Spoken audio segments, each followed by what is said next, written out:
है, क्या बात है, क्या बात है। मनोज तिवारी अच्छा होता था, आज कन्हैया कुमार को नहीं आना पड़ता। आई समझ में, कन्हैया कुमार, कन्हैया कुमार ढोल के बजाना जानता है, गाना गाना जानता है। मनोज तिवारी ढोल के बजा के और गाना गा के औरतों को लुभाता है। बेचने को आया, चाय बेचते बेचते देश बेच दिया, रेल बेच दिया। अडानी अंबानी क्या उसके साले लगते हैं? मनोज तिवारी 10 साल से सांसद है, क्या लगता है विकास किया उन्होंने तो मोदी जी की तरह कुछ भी नहीं किया। जैसे कुछ नहीं किया, जैसे मोदी जी ऐसे वो दावे तो करते हैं कि बहुत विकास हुआ है। दावा तो मोदी जी भी करते हैं, विकास आज तक पैदा ही नहीं हो पाया। कब से पैदा करने की कोशिश कर रहे हैं, कुछ नहीं किया। एक रोड नहीं बता सकते, एक नाली नहीं बता सकते, एक गली नहीं बता सकते। अरे कुछ भी नहीं किया भाई। 10 साल से उन्होंने 10 काम किया, 5 काम भी नहीं है उनके पास। चिल्लाते रहते हैं, मतलब चिल्लाने का काम है उनका। चिल्लाते रहेंगे, गाना गा देंगे, कोई कहेंगे तो अनर्गल आरोप लगा देंगे, कहीं जबरदस्ती घुस जाएंगे, किसी को गाली दे देंगे। मोदी जी की तरह सारा काम वो फेक है ना, फेक वाला सारा काम है, टेलीप्रॉम्प्टर वाला। कोई रियल काम नहीं है, कोई इशू की बात नहीं। अब भी कोई इशू की बात नहीं है, अब भी सिर्फ फालतू की बात है। हमारे पास कन्हैया कुमार जैसा पढ़ा लिखा कैंडिडेट है, डॉक्टर कन्हैया कुमार। ऐसे कैंडिडेट देश को चाहिए जो संसद में जाके बोले दिल्ली के अधिकारों के बारे में। तिवारी जी बताएं कि दिल्ली के बारे में कितनी बातें उन्होंने आज तक संसद में करी है। आज तक उन्होंने कहा हो कि दिल्ली में कोई दिक्कत है, ये दिल्ली की किसी जनता के, उन्होंने जो राज्यपाल लगातार दिक्कत क्रिएट करते हैं उसके बारे में कुछ बोला हो? एक सवाल नहीं है। बस एक ही काम है, मोदी जी खाना खा रहे तो उन्हें खाना परोस देते हैं। ये काम के अलावा उनके पास कोई काम नहीं है। तो हमें कन्हैया कुमार जैसे शिक्षित और योग्य कैंडिडेट की जरूरत है। मनोज तिवारी जी तो कह रहे हैं ना कि हम मोदी जी के साथ इतना विकास की गंगा बह रही है। देखिए 10 साल में बहुत सारा काम किया भाई। मोदी जी की गंगा नहीं दिख रही तो तिवारी जी की गंगा कहाँ दिखेगी? मोदी जी की गंगा नहीं दिख रही, पूरा देश खोज रहा है। ये बताओ, 3 फेज का चुनाव हो चुका है, चौथा होने वाला है। मोदी जी ने कोई अपने 4 विकास कार्य गिनवाए यहाँ आज तक? तो जब मोदी जी के कोई विकास कार्य नहीं है तो तिवारी जी के कहाँ होंगे? किसी के पास कोई एजेंडा नहीं है, सिर्फ भरमाना है। इसको इससे लड़ा दो, इसको इससे लड़ा दो, इसको ये गाली दे दो, उसको वो गाली दे दो, किसी का मंगलसूत्र छीन लाओ, कहीं पुलवामा करवा दो, कहीं मरवा दो, भारत को पाकिस्तान, ये वो। इसके अलावा टॉपिक ही नहीं है। हिंदू मुस्लिम, पाकिस्तान और कांग्रेस, ये 3 टॉपिक मोदी जी के भाषण से निकाल दो, 5 मिनट नहीं बोल सकते। टेलीप्रॉम्प्टर हटा दो, 2 मिनट नहीं बोल सकते। एक प्रेस कॉन्फ्रेंस नहीं कर पाए। जैसे मोदी जी ऐसे तिवारी जी, तो तिवारी जी जीरो है, जीरो। एक और इल्जाम लगता है कन्हैया कुमार, टुकड़े टुकड़े गैंग, उस पर क्या कहना?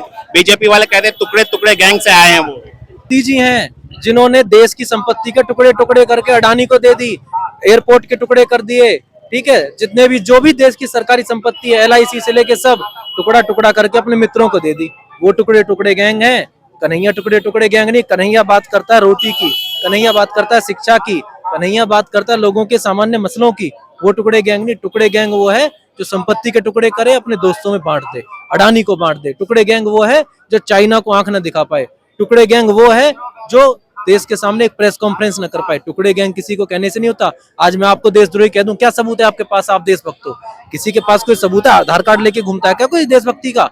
देशभक्त कौन है? कौन बताएगा? मोदी जी क्या बताएंगे? हम अम्बेडकर के फॉलो करने वाले लोग हैं, बाबा साहब अम्बेडकर का देश है ये। यहाँ कोई किसी को बता नहीं सकता कौन देशभक्त है। हर एक आदमी देशभक्त है जो देश के लिए अपना काम ईमानदारी से कर रहा है। और जो चंदा चोरी कर रहा है वो देशभक्त नहीं है। जो कोविशील्ड लगवा के उससे पैसा ले ले, लोगों को मार दे, वो देशभक्त नहीं है। देशभक्त वो है जो मजदूरी कर रहा है लेकिन देश से गद्दारी नहीं कर रहा। ये देश से गद्दारी करने वाले लोग टुकड़ा गैंग और देशभक्ति का पाठ किसी को नहीं पढ़ाएंगे। JNU, वहां से देश का प्रोडक्ट निकलता है, देश का टैलेंट निकलता है। आप क्या चाहते हैं? गलगोटी यूनिवर्सिटी खोल दें जहां लोगों को कुछ पता ही ना हो, जहां आप सिर्फ प्राइवेटाइजेशन करके लोगों को लूट लें? तो ये सिर्फ प्रोपेगेंडा है। प्रोपेगेंडा से बचना है और हमें अच्छे और योग्य उम्मीदवार को चुन के लाना है और इंडिया गठबंधन की सरकार बनानी पड़ेगी, वरना देश बचेगा नहीं।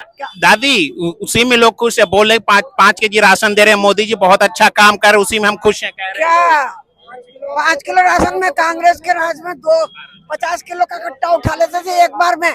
हमारे कांग्रेस ने जो काम हमारे कांग्रेस ने किया है, जो काम हमारी सत्ता ने किया है, उस पर मोदी जी ने मोहर लगा दी। काय का मोदी जी है? वो दुनिया का खून चूसने को आया है, देश बेचने को आया। चाय बेचते बेचते देश बेच दिया, रेल बेच दिया। अडानी अंबानी क्या उसके साले लगते हैं? क्या वो अडानी अंबानी का वो साला लगता है? क्या उसके माँ बहन भी है ये उसको अडानी अंबानी के? जो गरीबों के कह रहा मैं 4 किलो 5 किलो राशन देता हूँ फ्री में। काय का फ्री में दे रहा? दुनिया का जो टैक्स ले रहा है, गरीबों के गर्दन पे छुरी घुमा रहा है। पीठ पे छुरा भोंक के तू पैसा कमा रहा है। बड़े बड़े नेता होके तूने घर भर दिया गरीबों के पेट काट के। अरे तो मोदी जी तो कहते हैं ना हम गरीबों के लिए काम करने हैं, कल्याण करें, गरीब का बेटा है। काहे का गरीब का बेटा है? वो नीच का बेटा है। वो जैसा जितनी गाली मोदी खाता है ना, इसकी जगह पे कोई और प्रधान होता तो चुल्दू भर पानी में डूब के मर जाता। ये इतना बुढ़ा हो गया, मेरे से भी ज्यादा उम्र का हो गया होगा शायद। सुनी, लेकिन अरे जवान है वो, तीसरी बार मौका मांग रहे हैं वो। कुर्सी छोड़ने की उसकी नीयत नहीं है अभी भी। क्या आडवाणी जी क्या बूढ़े थे जो उनको उनकी राजनीति खत्म कर दी? अरे जिन्होंने अपना पूरा परिवार देश पे लुटा दिया, पूरा परिवार उन्होंने अपने देश पे कुर्बान कर दिया, उनको वो बदनाम कर रहे हैं आज हैं? कह तो रहे कांग्रेस ने 70 साल में गड्ढे में डाला देश को, मोदी जी तो हर जगह से कहते देखते नहीं। साल में क्या करके दिखाया हमें? पहली बात तो यही है कि 70 साल कांग्रेस की। इधर है, इधर आ जाए, आगे आ जाइए, बोलना है तो आगे आइए। तूने 10 साल में क्या करके दिखाया? मनोज तिवारी ढोल की बजा के और गाना गा के औरतों को लुभाता है। सुनी, आज तक किसी गरीब की झोपड़ी में जाके देखा उसने कि तेरे बच्चे क्या खा रहे हैं, कि तेरे बच्चे चप्पल पहन रहे हैं, कि कपड़े पहन रहे ना पहन रहे, ठंड में सो रहे हैं या सूखे में सो रहे हैं? देखा कभी उसने? मनोज तिवारी तो दावा करते हैं कि बहुत अच्छा विकास हो गया जहाँ से हम हैं। वाह, क्या बात है, क्या बात है, क्या बात है। मनोज तिवारी अच्छा होता था, आज कन्हैया कुमार को नहीं आना पड़ता। आई समझ में? कन्हैया कुमार, कन्हैया कुमार, कांग्रेस पार्टी, कांग्रेस पार्टी, जय भारत। कन्हैया को तो लोग टुकड़े टुकड़े गैंग बोलते हैं। अरे टुकड़े टुकड़े गैंग तो उसने किया है जो मुस्लिमों को और हिंदुओं को, आज तक जो भारत में जो मुसलमान पैदा हुआ उसको कहता पाकिस्तान में भागो, पाकिस्तान से हिंदुस्तान को काट काट के भगाते हो। अरे टुकड़े टुकड़े तो त्याने कर दिए, टुकड़े टुकड़े मोदी ने करे, कांग्रेस ने नहीं करे। सुनी, ये मोदी तेरी तानाशाही। कन्हैया कुमार जीतेगा, 100% जीतेगा। कैसे जीतेगा? कन्हैया कुमार, कन्हैया इधर आइए, क्या बोल रही है, क्या बोल रही है? जनता है, इसे सही गलत का समझ है और लोकतंत्र की रक्षा करना है। बच्चे बच्चे को पता है कि देश बेच करके मोदी जी ने खत्म कर दिया सब कुछ, कुछ भी नहीं बचा हुआ है। एक बार तो हार चुके वो बिहार में जाकर। बिहार की राजनीति अलग है, पर दिल्ली की जनता समझदार है, इसे पता है कि हमें कौन सा नेता चुनना है जो हमारे लिए काम करे। बोलिए। वो हम सब सारी पब्लिक जान चुकी है, सारी पब्लिक जान चुकी है कि मोदी क्या है और कन्हैया क्या है।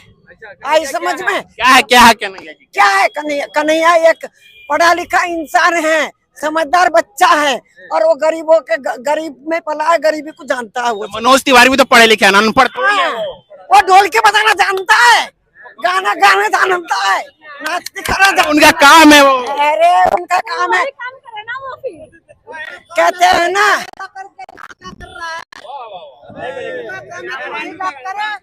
बोलिए। कलयुग में कन्हैया लियो है अवतार, रिंके के पापा को कर दो दिल्ली से तड़ी पार।